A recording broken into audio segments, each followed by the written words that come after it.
Buenos días, señor Ricardo Maldonado. Un placer tenerlo aquí. Cuénteme, ¿cómo fue la preparación de la película Asumare? Mira, la preparación de la película A su madre uno fue breve porque no había mucho tiempo para prepararnos. Carlos Alcántara me propuso dirigir la película cuando estábamos filmando Perú-Nebraska, justamente ahí en las afueras de Lincoln, en Nebraska. Y básicamente llegamos a Lima y empezamos a planificarlo. Creo que debemos haber llegado, no sé, unos 6 meses antes del inicio de la película, pero a partir de ahí empezamos tal vez un poco más, pero empezamos el proceso de pensar cómo la íbamos a financiar, cómo la íbamos a filmar, cuál iba a ser el estilo, qué queríamos lograr, ¿no?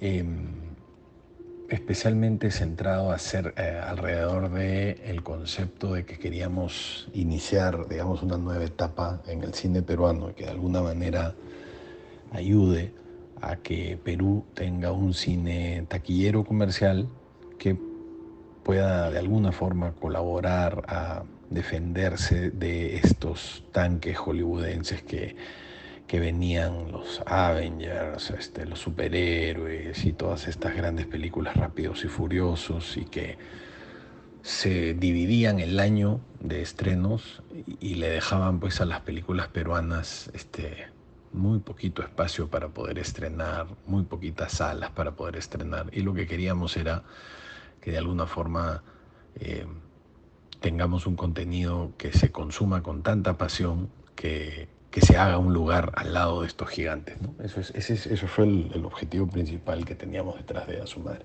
Bueno, ¿cómo consiguió el financiamiento de las películas?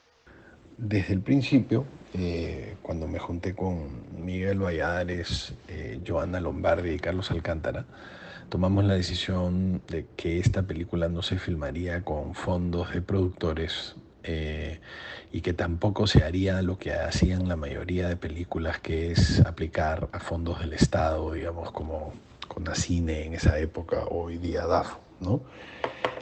Sino que lo que haríamos sería utilizar un poquito más el background mío como cineasta que venía a trabajar con marcas, con ejecutivos de marketing, ¿no? Y que más o menos conocía ese mundo, que aprovechara el background de Joanna Lombardi, que venía del mundo pues de armar proyectos de mercadotecnia importantes, y el background de Mickey, que también venía del mundo de la representación de artistas y todo lo que eso conllevaba. Entonces lo que hicimos fue básicamente preparar un paquete de beneficios para marcas que se dividía en diferentes niveles de inversión que repercutían en diferentes niveles de beneficios, ¿no?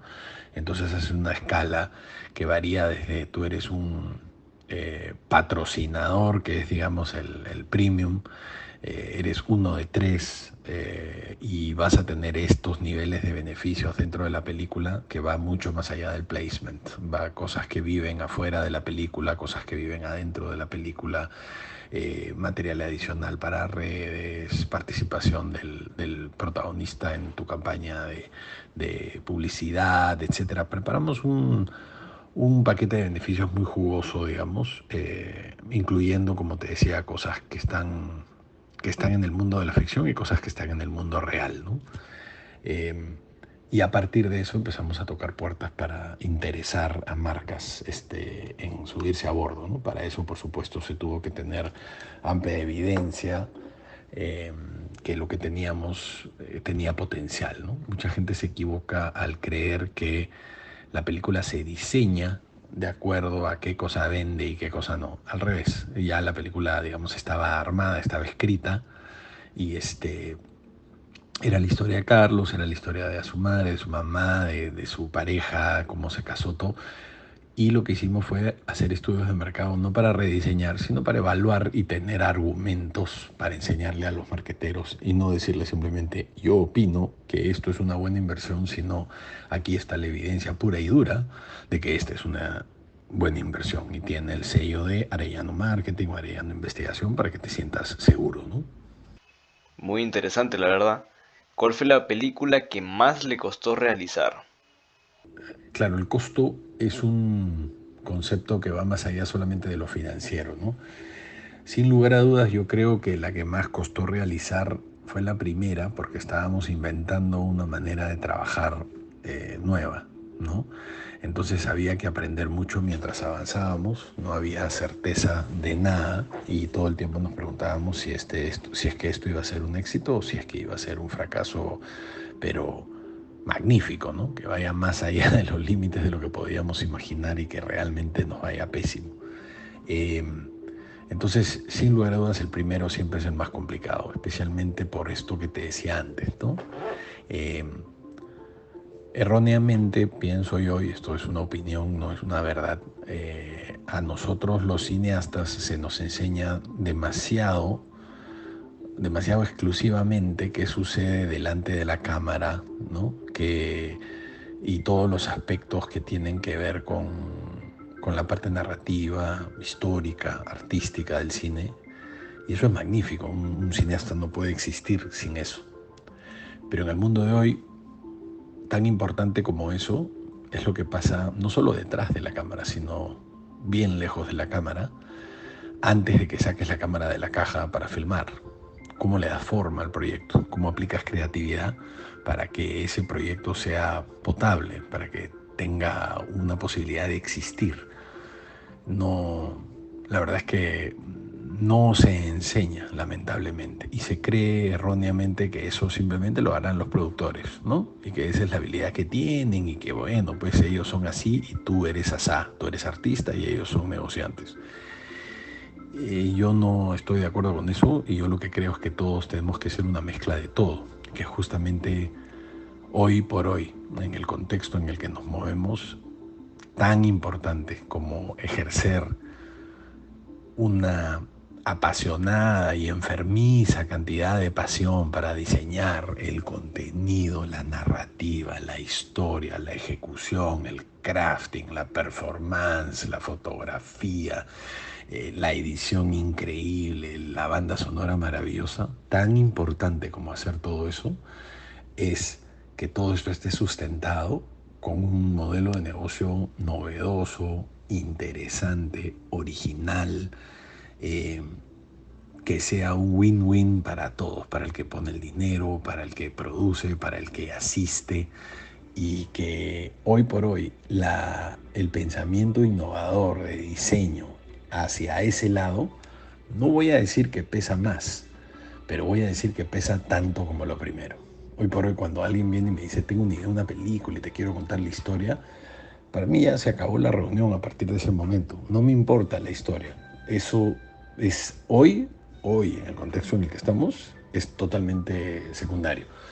Y te explico por qué.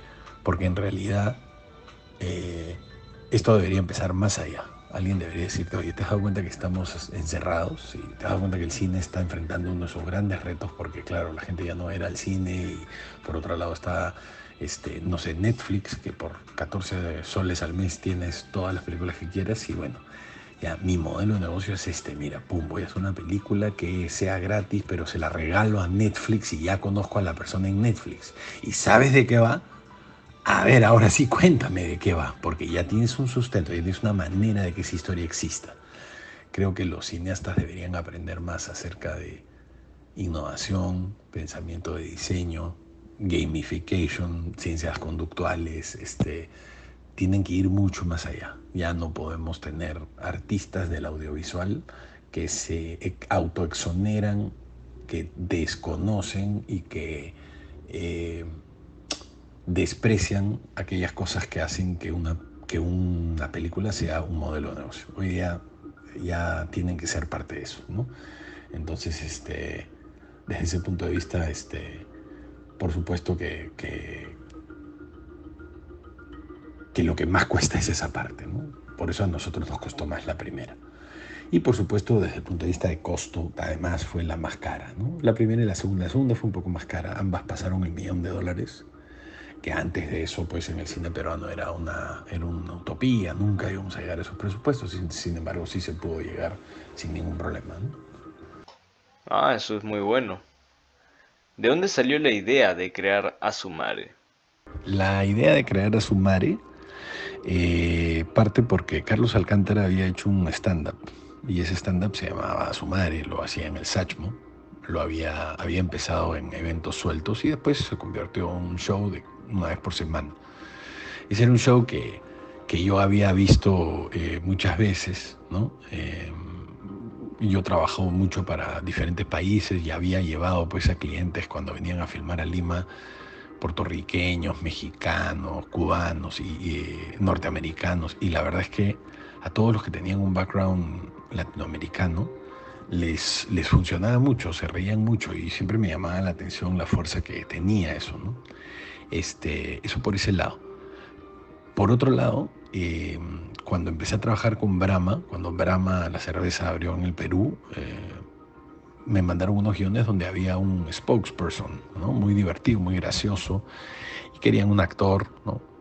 Y lo que nosotros identificamos rápidamente fue que, claro, Carlos Alcántara era un tipo súper, súper peruano, súper criollo, súper divertido, como era evidente en Asumare, y la marca necesitaba a alguien peruano, porque la marca era brasilera y se enfrentaba pues a lo más peruano que hay, que es la chela, ¿no? A Pilsen, a Cristal.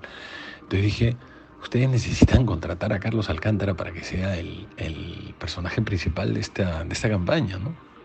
Y no me creían, pero al comienzo no, finalmente los llevé a ver a su madre, les gustó, se juntaron con Carlos y Carlos terminó siendo el spokesperson y filmamos. Y nos filmamos como 6 o 7 o 8 comerciales y bueno, después la marca siguió, él empezó a filmar con otra gente. Eh, en el entretiempo, Asumare seguía creciendo en los eventos y Miguel Valladares, que es una persona muy, muy, muy inteligente y muy innovadora, eh, y ya pues era el representante de Carlos y operaba junto a Brahma, ¿no? Junto con ellos hablaban, se ponían de acuerdo, hacían eventos. Y si mal no recuerdo, al ejecutivo de marketing de Brahma se le ocurrió, oye, deberían hacer una película de Asumare, ¿no? Nosotros pondríamos algo de plata.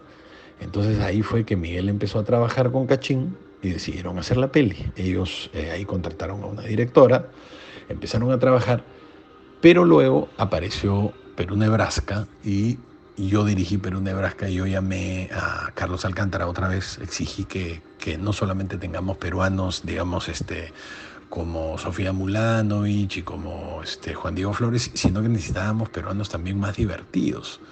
Entonces, cuando me llevo a Carlos Alcántara, filmamos una escena, la del sheriff, y cuando termina esa escena, pucha, como que reconectamos, pues, porque filmamos bien simpático, fue una escena muy linda. Y esa noche Carlos me llevó a un lado y me dice, oye, la verdad es que me había olvidado lo chévere que era que esta química que tenemos para sacar comedia, ¿no?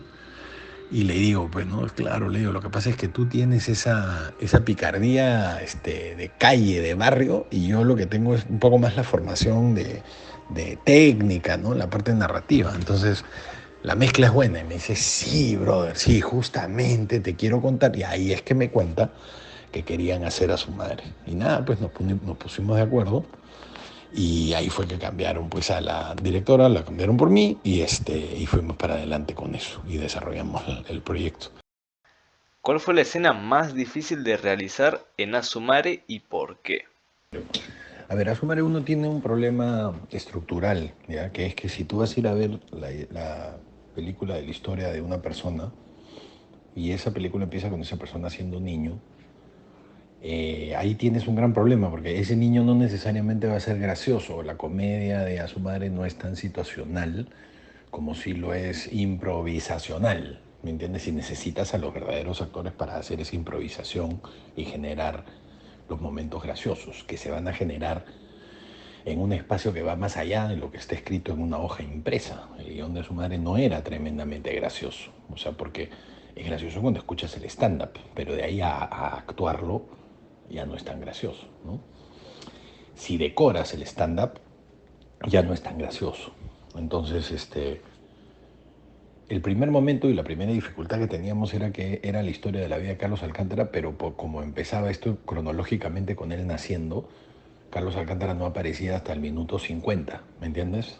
Entonces, eso era insostenible y le exigía una gran dificultad a todas las escenas con los niños, porque les pedía un montón de gracia. Entonces, una de las primeras decisiones que tomé fue que necesitaba excerptos de el stand-up puestos dentro de la narrativa para que la estrella aparezca desde el minuto pues 15 o del minuto 7 y no desde el minuto 50 y aparezca una vez, otra vez y toda la conexión. Ah, ya, claro, este es el mismo pata, pero te contaba un pedazo de la historia que tú te la imaginabas y ahí yo te recreaba alguna otra. Y así fuimos cortando y pegando. Pero de hecho, las escenas más difíciles siempre tienen que ver con aquellas escenas donde tienes niños, ¿no? En esta película, porque los niños no tienen el mismo nivel de actuación, número uno. Número dos, los niños se cansan y tienen un biorritmo específico, que no siempre es el mejor, especialmente cuando contrastas pues contra un cast como el que teníamos, que estás trabajando pues con Carlos Alcántara, que no importa si está teniendo un día terrible y está tremendamente deprimido, igual busca dentro de sí y saca lo mejor de sí en cada escena, al punto que creo que en esos días incluso sale más a flote su profesionalidad y te saca las escenas más jocosas en esos días, ¿no? Un niño no pasa eso, ¿no? Un niño está triste y bueno, pues está triste, no hay manera que te arranque esa sonrisa. Así que nada, yo siento que esas fueron las escenas más difíciles. Y en Asomare 2, las escenas que implican un, un elenco coral, ¿no? Un elenco grande, porque obviamente necesitas una narrativa con muchos más planos, contraplanos, ir y venir, no sé qué. En general, las escenas de Sumare 1 son más pequeñas, fueron más fáciles en general. Las escenas de Sumare 2, pues tienes la comisaría, el fuera mierda al final, el matrimonio, que son pues grandes producciones con, no sé, pues 16 actores principales en escena, ¿no? Y esos son dificilísimos de lograr, ¿no? Por cobertura de rodaje, narrativa, vestuario, cronograma de rodaje, en fin, ya te imaginas, ¿no? Bien duro. Interesante. ¿Usted confió en que Asumare sería exitosa? Mira, es bien difícil saber si algo que estás haciendo va a ser o no va a ser exitoso. Hasta te diría que es bien difícil saber si es bueno o si es malo, porque durante un año respiras, comes, duermes, sueñas, eso. Te levantas en la mañana, sacas la mura, regresas a tu casa, echas leña, al día siguiente te vuelves a levantar, te vuelve el fin de semana siguiente, cambias a horario nocturno porque van a hacer todas las escenas de noche, entonces duermes durante el día, trabajas durante la noche y la verdad es que se pierde la perspectiva. Es bien difícil que después de haber participado en una película tú realmente puedas saber si está muy bien o muy mal. Lo único que sí te puedo decir por experiencia es que lo que yo he aprendido es que esto va a sonar al libro de autoayuda, ¿ya? Pero no es libro de autoayuda, esto es verdad, mi verdad en todo caso. Y es que si tú estás seguro que lo que estás haciendo va a ser un hit, probablemente sea porque esto que tú estás haciendo ya lo has visto hecho, sabes que funciona y eso es lo que te da seguridad. Lo que te está dando seguridad es el hecho de que probablemente estás aplicando una fórmula, algo que sientes que ya camina y bueno, eso es lo que te lleva a sentir de que te va a ir bien. Cuando te arriesgas un poquito más, y siento que a su madre fue arriesgarse un poquito más a una narrativa de escenitas pegadas pues casi con baba, a un tipo de película que no se había hecho antes, a una cantidad de lisuras monstruosas que no se habían hecho antes, a una inversión que no se había hecho antes, a un modelo de negocio que no se había hecho antes, a una manera de financiar las cosas que no se había hecho antes, un tipo de cronograma de rodaje que no se había hecho antes, un estilo de comunicación que no se había hecho antes, un tipo de marketing que no se había hecho antes. Entonces, lo que sabíamos era que nos iba a ir o muy bien o muy mal, que no nos iba a ir al medio, ¿me entiendes? Eso es lo único que teníamos claro, ¿ya? Y en ese sentido, y no por ponerme soul, pero yo toda la vida en publicidad, en todas las cosas que he hecho, siempre he pensado que cuando te sientes así, que es que o me va a ir increíble o me va a ir pésimo, cuando estás en ese punto, probablemente es el lugar donde estás más preparado para que te vaya mejor. ¿no? Porque eso quiere decir que estás arriesgando, por eso es que no estás seguro. Obviamente el riesgo tiene que ser calculado, ese riesgo tiene que ser sopesado y responsable, ¿no? No puede ser un animal que, arriesgar es bueno y me arriesgo sin ningún sentido. No, tienes que tener un punto de vista, pero sí tienes que empujarte a ti mismo un poquito más allá de ese lugar donde sientes que te va a ir bien de todas maneras. Eh, Nada, eso es, o sea, que si me preguntas, resumiendo, si sabíamos, no sabíamos, no teníamos idea. Eso ni siquiera lo sabes después de que la película estrena. Y a partir de ahí recién te empiezas a enterar con los días, ¿no? Con ese biorritmo de asistencia al cine, ¿no? Tuvimos, Asumare rompió 13 récords, ¿no? La preventa más grande de la historia, el estreno más grande de la historia, el primer fin de semana más grande de la historia, la primera semana más grande de la historia, el primer millón de espectadores más rápido de la historia. Y ahí ya te empiezas a dar cuenta, bueno, creo que sí funcionó, ¿me entiendes? Si es que funcionar significa vender boletos para ti, ¿no? Si quieres complacer a la audiencia, eso es una cosa. Si quieres complacer a los críticos, esa es otra batalla que tienes que jugarla de otra manera. Nosotros no estábamos apuntando a eso en Asumare y de hecho no es algo que en este caso haya sido un objetivo que tenía este proyecto en particular, ¿no? Pero nada, eso. Ah, mira tú. ¿Cuál fue el mensaje que debió llegar al público? El mensaje que debía llegar al público. Bueno, primero depende de qué público te refieres. El mensaje que queríamos que llegue a nuestros auspiciadores era que poner dinero en cine peruano era mejor inversión que ponerla en cualquier otra herramienta de comunicación. Eh, y nos esforzamos muchísimo en hacer que eso llegue a ellos. El mensaje que queríamos que llegue a la audiencia eran varios. El primero y el más importante era que nacía un nuevo cine peruano que no pretendíamos que sea único, ¿no? Sino que pretendíamos que sea uno más y que el cine peruano debería ser heterogéneo y como debería ser heterogéneo debería haber uno de esos cines que sea comercial, taquillero, popular, cague risa, que sea The Hangover pero hecha en Perú, ¿me entiendes? Así, eso es lo que queríamos lograr. Películas de Adam Sandler pero hechas en Perú, ¿me entiendes? Eh, a nivel narrativo y a nivel comercial, el propósito que tenía el proyecto era demostrarnos que sin importar de qué nivel socioeconómico eras tú, así hayas nacido en Mirones, en un asentamiento humano, en el Cercado de Lima, en San Antonio, en Breña, en La Molina o en San Isidro, te des cuenta que al final de cuentas tenemos más cosas en común de las que creemos y que podemos, de alguna manera, reírnos de esta historia, encontrando nuestras similitudes y nuestras falencias en este tipo de historia. Que los pitucos se vean reflejados y que digan, sí, pues, ¿no?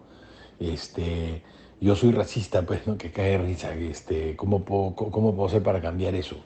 Que la gente que proviene de un entorno con menos dinero diga, sí, pues yo tengo estos complejos y los puedo solucionar. Sí, pues yo también soy clasista y no acepto a las personas pitucas. Y que Carlos Alcántara pueda hacer la terapia más costosa de la historia a través de esta película, ¿no? Yo lo fregaba a él y, claro, estábamos en el capítulo de complejo de inferioridad, ¿me entiendes? O me siento cholo y hablábamos acerca de esas cosas abiertamente y al final de cuentas eh, es como que ese es el objetivo final, ¿no? Ya más adelante, años después de haber estrenado la película, he leído pues, tesis de personas, antropólogos, sociólogos que escriben acerca de eso, pero al final lo que hay detrás de esto sí es ese propósito de unirnos con una historia heterogénea que sea appealing, agradable y sea consumida con pasión por la gran variedad de públicos que tenemos en el Perú, ¿no? Bueno, y por último, ¿qué fue lo más difícil de realizar al momento del rodaje? Todo. O sea, sacar adelante una película de este tamaño en esa cantidad de días implica, o sea, hace que sea necesario un equipo muy experimentado, que para sacarlo adelante yo tomé la decisión de hacer un equipo heterogéneo que venía de publicidad y de cine. Y eso me generaba un montón de conflictos, pero también me generaba un montón de oportunidades. Y mucha gente decía, así no se filma, ¿no? Así no se filma cine. Y yo le decía, sí, tienes razón, así no se filma el cine que tú has filmado. Pero este cine que estamos haciendo se tiene que filmar de esta manera.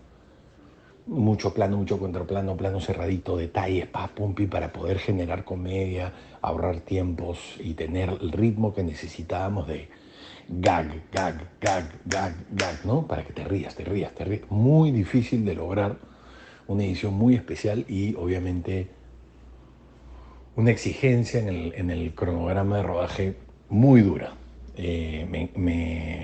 Me enorgullece muchísimo y reto a cualquier director de cualquier país del mundo a filmar un proyecto de ese tamaño en esa cantidad de tiempo y no colgar ni una sola escena ni un solo plano. No se nos quedó nada en el tintero, no dejamos de hacer nada que teníamos que hacer, no nos pasamos en el cronograma ni en el presupuesto y creo que eso fue lo más difícil, ¿no? Y para poder hacer eso necesitas cabezas de equipo tan sólidas como las que pusimos en cada uno de esos departamentos, ¿no? Una cabeza de maquillaje como Laura Quijandría, que es una bestia, una cabeza de arte como Mario Frías, que es un trome, una cabeza de producción como Roxana Rivera, que es mi mano derecha y una persona en la que confío ciegamente, un asistente de dirección como José Carlos García, que tenía, digamos, la fuerza de llevar adelante el equipo, mantener el cronograma de rodaje, pero además mantener un espíritu de rodaje agradable.